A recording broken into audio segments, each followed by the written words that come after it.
नमस्कार मैत्रिणींनो, सोप्या घरगुती रेसिपीमध्ये तुमचे खूप मनापासून स्वागत। आज आपण करणार आहे ग्रामीण भागात आवर्जून केला जाणारा नाश्त्याचा प्रकार।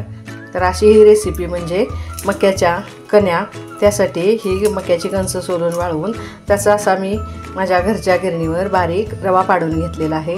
हा रवा पाडून झाल्यानंतर सोजीच्या चाळणीनं चाळून ह्यातलं पूर्णपणे पीठ काढून टाकले आणि हा पाकडून स्वच्छ करून घेतलेला आहे। हा 1 वाटी मी रवा घेतलेला आहे।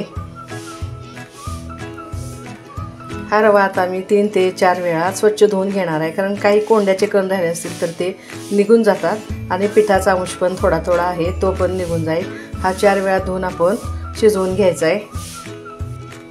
बघा आता ह्या कण्या आपण 4 वेळा स्वच्छ धुवून घेतल्यानंतर हे आता कुकरमध्ये काढून घेऊया। बघा कशा स्वच्छ झालेत। मैत्रिणींनो, काही ठिकाणी ह्या कण्या ज्वारीच्याही केल्या जातात, म्हणून मी हा तुम्हाला मक्याच्या कण्याचा प्रकार दाखवणार आहे।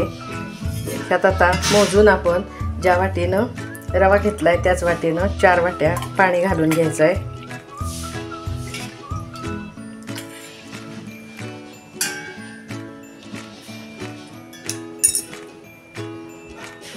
म्हणजे ह्या मऊ छान शिजल्या जातात।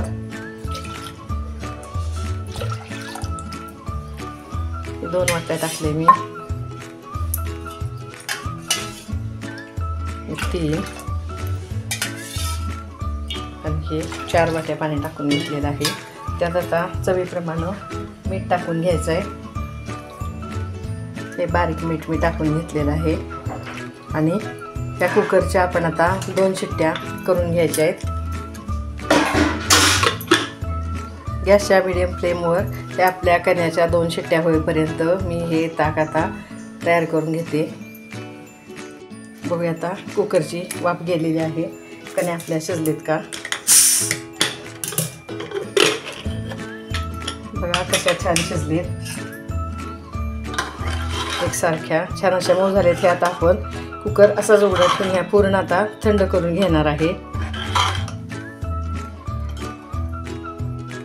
बघा आता हा कुकर आपला पूर्ण थंड झाल्यानंतर ह्या मी दुसऱ्या डब्यामध्ये काढून घेतलेल्या आहेत। बघा कशा छान घट्ट झालेल्या आहेत। आता त्यात आपण काय काय टाकायचं ते बघूया। हे 1 चमचा जिरे मी जाडसर कुटून घेतलेले आहेत। जिरे पूड जरी वापरली तरी चालते, पण हे जिरे कसे जाडसर कुटलेले दाताखाली आल्यानंतर छान लागतात, म्हणून हे आपण टाकायचे आहेत।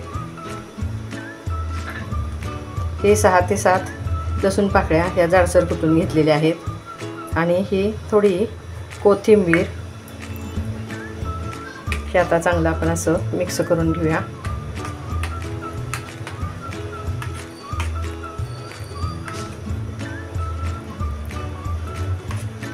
बघा आता त्याला कलर कसा छान यायला लागलेला आहे। त्यामध्ये आता ओतूया हे ताजं ताक। हे ताक करून मी त्याच्यावरचं लोणी असं काढून टाकलेलं आहे, म्हणजे हे विदाऊट क्रीम आपलं ताक ताजं तयार झाले। हे आता त्यामध्ये टाकून घेऊया।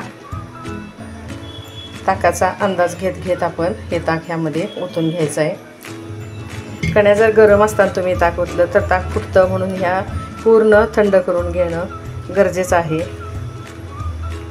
ह्या कशा पातळच थोड्या छान लागतात, म्हणून एक साधारण मी 1 ते 1.5 फुलपात्र ह्यामध्ये ताक ओतून घेतलेलं आहे।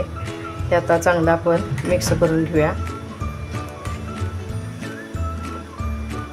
आता त्यामध्ये टाकूया हिंग, मोहरी आणि हिरवी मिरचीची फोडणी। मैत्रिणींनो, हा पदार्थ जरी आपला पारंपरिक असला तरी ही फोडणीची पद्धत पारंपरिक नाही आहे, जेणेकरून सगळ्यांच्याच पोटात 4 घास जास्त जातील, म्हणून हे व्याप मी केलेलं आहे। हे आता चांगलं मिक्स करून घेऊया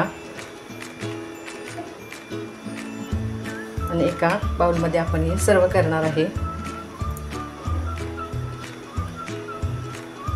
बघा आता ह्या इतपर पातळ असाव्यात।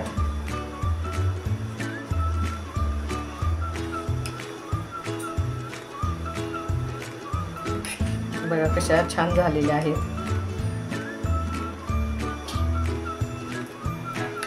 त्याच्यावर आपण आता थोडी हे जाडसर कुटलेले जिरे आणि थोडीशी कोथिंबीर टाकूया. बघा मैत्रिणींनो, ताककण्याची रेसिपी आपली तयार झालेली आहे. बघा आता ह्या कण्या आपण साधारण 3 प्रकारे खाऊ शकतो. ह्या अशा खाल्ल्या तरी चालतील. ह्यामध्ये अजून थोडं ताक तुम्ही वाढवलं तरीही छान लागतात. काही ठिकाणी गुळाचा खडा टाकून गोडसर करून खाल्ल्या जातात, तर काही ठिकाणी पातळ करून पिल्या जातात. 1 ग्लासभर ताकात तुम्ही हे 2 चमचे ह्या जर कण्या टाकून ह्या पातळ करून पिल्या तरी चालतील. बघा माझी रेसिपी तुम्हाला कशी वाटली मला नक्की कमेंट्समध्ये कळवा. पुन्हा भेटणारच आहोत नवीन रेसिपीसह. धन्यवाद.